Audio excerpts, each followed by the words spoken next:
Spider-Noir is coming to Amazon, Amazon Prime Video. I believe all 8 episodes drop very soon. Mm-hmm. Which is a mistake. Watching this series comes with a choice. You can watch it in black and white or color. You would be foolish to watch this in color. It is meant to be seen in black and white. It's Nicolas Cage. He plays a private dick named Ben Riley. It's set like kind of a 1930s alternate history where Ben is a detective, a gritty detective, down on his luck. These are all film noir cliches. Private investigator who hung up. He was the Spider, a vigilante hero that took out baddies, and the woman he loved died tragically in an accident where a car went into the water, and he was unable to save the one he loved. So he hung up his spider mask, and that was it for him. But new villains are afoot, including one named Silvermane, played by a really good actor, Brendan Gleeson. Yeah, Brendan Gleeson. Brendan Gleeson plays Silvermane. Other characters come into the fray, including and I'll say this, these characters this is obviously a Spider-Man story, because Spider-Noir was, it's a comic that I never read, but Spider-Noir is actually in the Spider-Verse films.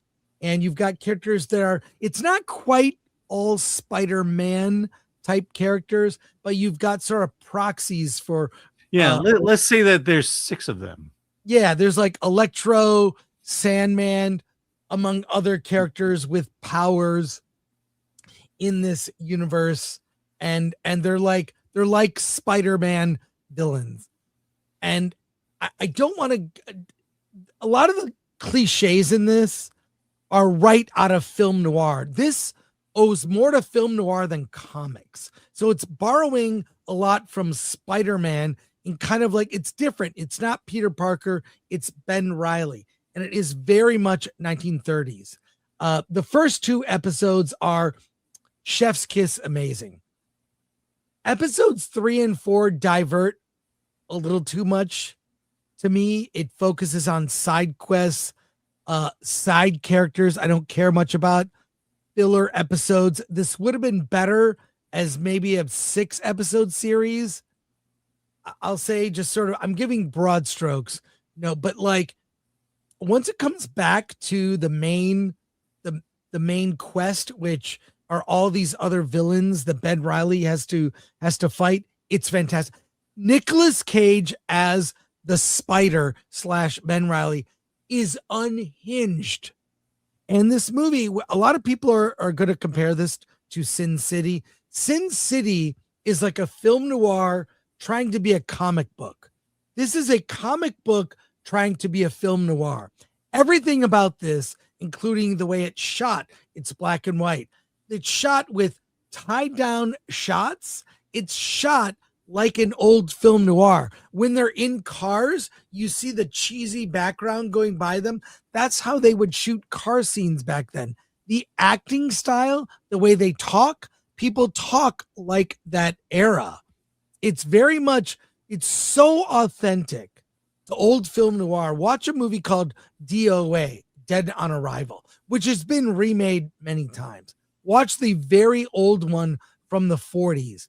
That movie, it's so good. It's about a story about a man trying to solve his own murder before he dies. He's got like a day to live. Someone poisoned him. He'll be dead. He's trying to solve his own murder.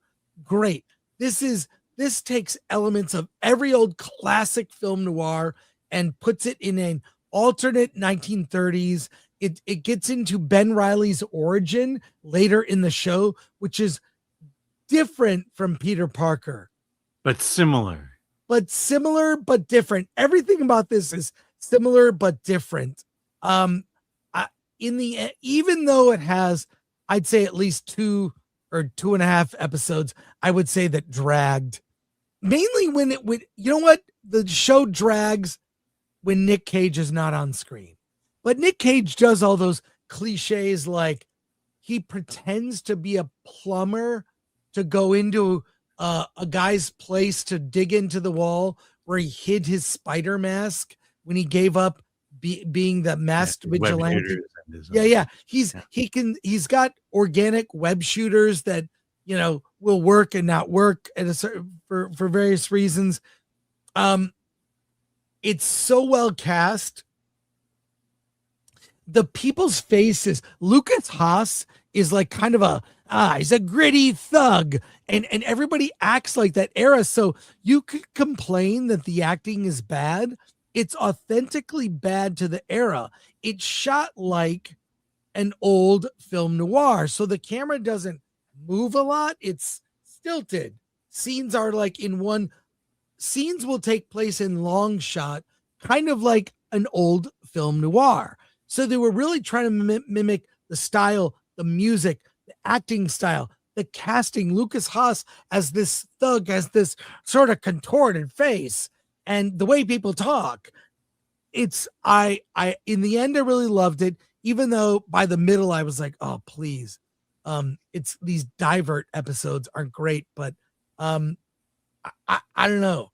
This is the best superhero thing I've seen since. It's definitely not like the Penguin, but it's really enjoyed it. Alan, what did you think? Yeah, I agree with that. Except I did enjoy the side episodes. I didn't enjoy the side episodes. I will say I've only seen. I'm up to episode 6, and episode 6 it becomes very much like a comic book in terms of its story.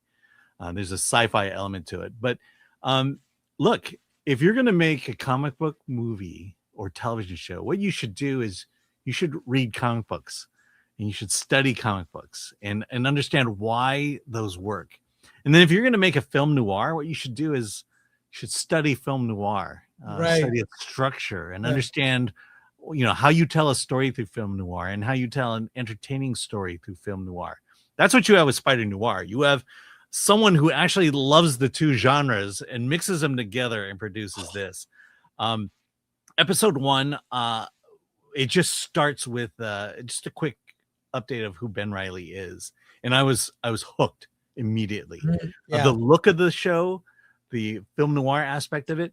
Look, I don't know how you can watch this in color.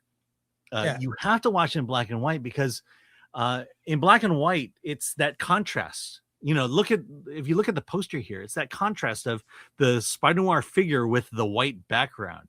There's an intention that filmmakers have to have when they shoot in black and white, to say to yourself, okay, what needs to pop in this image? What needs to pop on frame? And again, they study film noir so much that they understand how to do that. And so every scene is exciting. The use of black and white to tell the story, to paint pictures, is just incredible. And I just feel like Hollywood is just so lazy that they wouldn't want to go through that intention. And then you just get into the story and you go, oh my God, I think that's Sandman. And then how that slow reveal, and just the origins of Sandman and where Sandman is at this point in time was like, oh my God, this is film noir. It's tragic, and it's got all the film noir tropes. Right. And then look, you mentioned it, but Brendan Gleeson is incredible in this movie. He is second to Nicolas Cage in this show. Brendan Gleeson plays Silvermane, who is basically the mob boss of the city.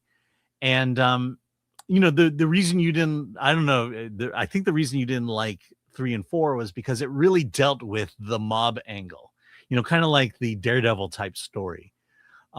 Because it does spend a lot of time away from Nick Cage, but it also builds this world, this corrupt world that the Silvermane has established, and these alliances, these shaky alliances between him and Ben Reilly and the Spider. That's episode 3 and 4 is where they play around with that dynamic between the Spider and Silvermane. And then basically episode 6, where I started, it's like, okay, this is interesting. Now when it because gets into does the go into origins, yeah, like it goes World it War goes One and right. It goes yeah, it goes Ben deep Reilly's into origin. the origin, and then it builds upon it in episode 6. Which so yeah, absolutely. I mean, damn, why doesn't Marvel do stuff like this? It's such a great idea, and this is the thing. There's a book called Gotham 1919 and 1939, like sort of Prohibition era, with like an old like a Batman of that era dealing with mob bosses. This is your model. Make a Batman show with this style. Yeah. Doesn't have to be black and white, but there was even like I remember seeing this as like, do you know about this old hoax? You can look it up. Years ago, there was someone pulled a hoax. You can find it on Reddit that Orson Welles was developing a Batman movie in the 40s. He was gonna make Batman in the 1940s with Harvey Dent, Two-Face, all of that, and it was gonna be in black and white. And Orson Welles was doing it. It's all a lie. But all these like designs came out and fake photos from it that look so cool, even fake posters. Look up the Orson Welles Batman 1940s hoax. Yes, it was a hoax, but it was also kind of a model for how you could do a Batman TV show or movie. We've gotten to the point where modernity has ruined superheroes. Too many problems can be solved with a cell phone. You got your cell phone, it solves every problem. Modernity has made writing challenging for writers, which I think is kind of a cop-out excuse, but it's made things kind of boring, And going back to this bygone era in a 1930s post World War I film noir, gritty on the streets, like even there's like a newspaper boy that's like this the recurring characters, they grew on me by the end. Yeah. One character that rubbed me the wrong way kind of has like this big comeuppance in the, there's good. All I can say is this: everything pays off. Yeah. Everything pays off. And that's why, and we're not getting into any spoilers at all. We want to give you our broad strokes impressions, but I'll say this: it will not be nearly as impactful in color. This is not meant to be seen in color. It has it's got the, sexy ingenue, the femme fatale, basically. the femme fatale nightclub singer. It's got everything you've ever seen in a film noir. And I want to watch it again, frankly. Well, I mean, go ahead. The webs. I mean, the web effects were. It's like, oh my gosh, it's better than current Spider-Man. It's the way they use, and also the way he looks. Mm-hmm. He's wearing his detective outfit with the hat, but he's got the Spider-Man mask with the big goggles. Right. It's and like Clark Kent and glasses. And he's like Ben Reilly's also kind of a drunk. Like there's a great reveal where I don't want to say, but it's like you see a montage of Nick Cage as Ben Reilly being drunk. That is so funny and like a story point that you haven't gotten to it yet. Okay. It's so good. It's like, so it's got I know the drunk angle. I just got to that part. Drinking is a big part of it. Like, but it's all the cliches like, some bourbon or what do you got? It's all from that era, and it's Nick Cage unchained. And if you've seen like Nick Cage movies recently, this is a guy that doesn't hold back. This is an Oscar winner who is a comic book fan. Yeah. Who was going to play Superman.